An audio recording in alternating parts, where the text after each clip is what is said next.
We've been working some stuff, getting to the mount, real basic things, and then today we're going to kind of build on it. So just to start off real basic, I'm in side control.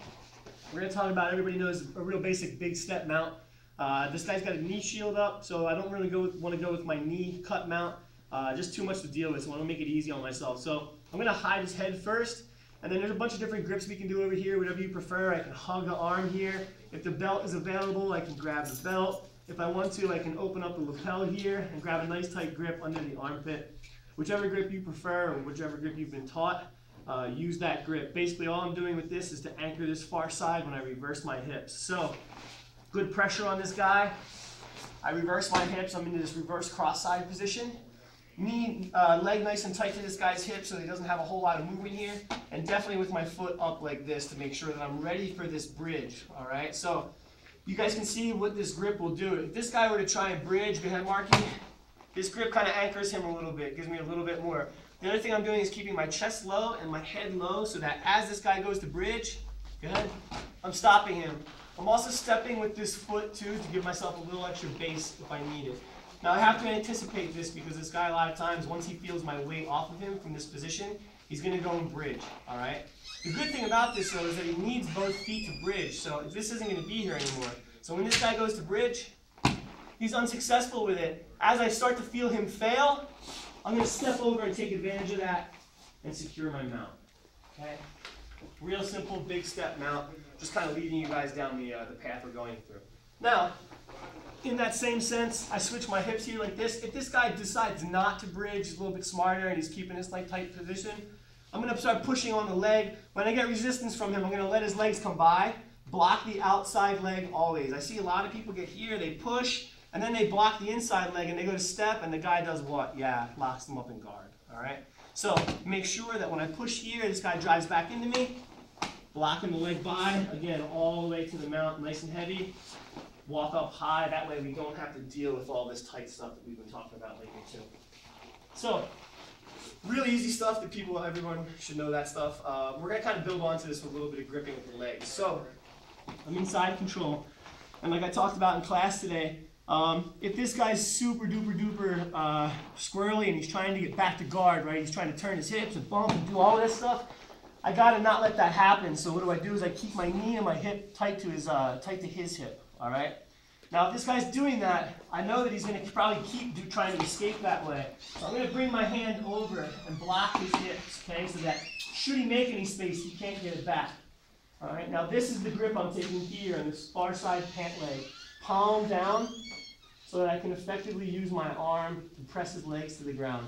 So what I'm going to do now is turn my hand and my shoulder to the ground and straighten my arm out. What that's going to do, you can notice, is it'll pinch his legs together, and it puts him kind of in a precarious position. I'm good shoulder pressure here still, right? And I'm just going to continue to drive into him. I bring my back leg up, and I can step all the way over here, over my arm, over his legs. Now I can let go of this grip and secure my mount.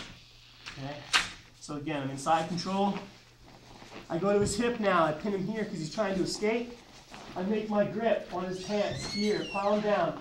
This is a different grip. I'm not going to be able to use my arm effectively, so I got to go palm down here like this. Again, I punch my hand and I peel his legs together.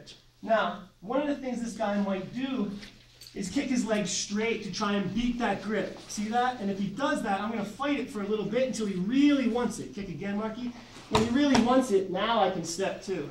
All right? And the third option from there is this guy a lot of times will try and switch his hips. So I go here, and when he switches his hips, I'm going to pull his legs into me with that grip now and step over to my mount. Okay? So some different things there we can do with that grip series. Now, last but not least, we're going to kind of add on to this a little bit more difficult knee positioning, but nothing people can't handle. So I'm in here, doing all my stuff, hiding his head. I get here, I get my grip, right? I start to mash him over, and I'm going to start to walk around his butt now, because I can't do this move unless I go a little bit lower on his butt.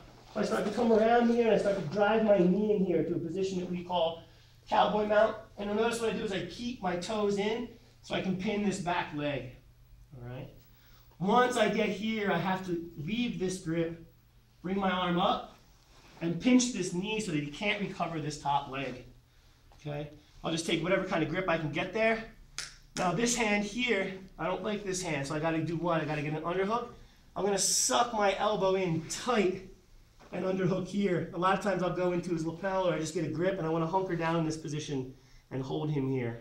You'll notice the kind of position that Mark is in, very difficult for his body and his spine and his hips. We're gonna make this even worse to get to our mount. So I've gotten this cowboy mount position all secured.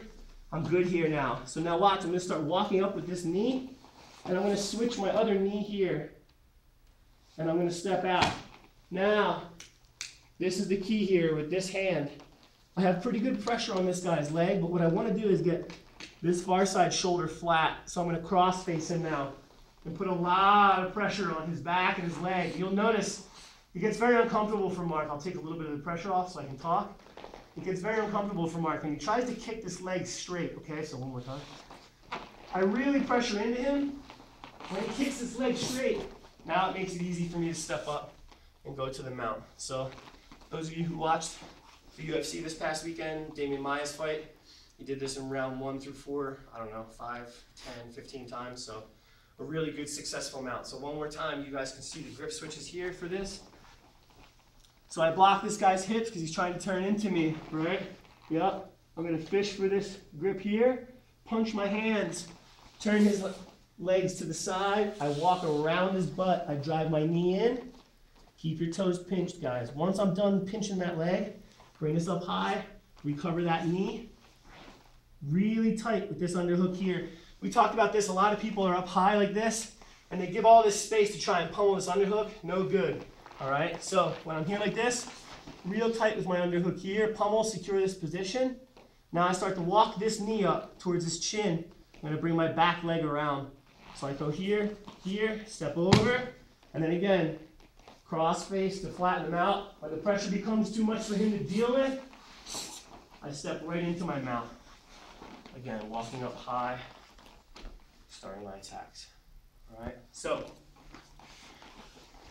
big step mount, pretty easy stuff that we've all done before.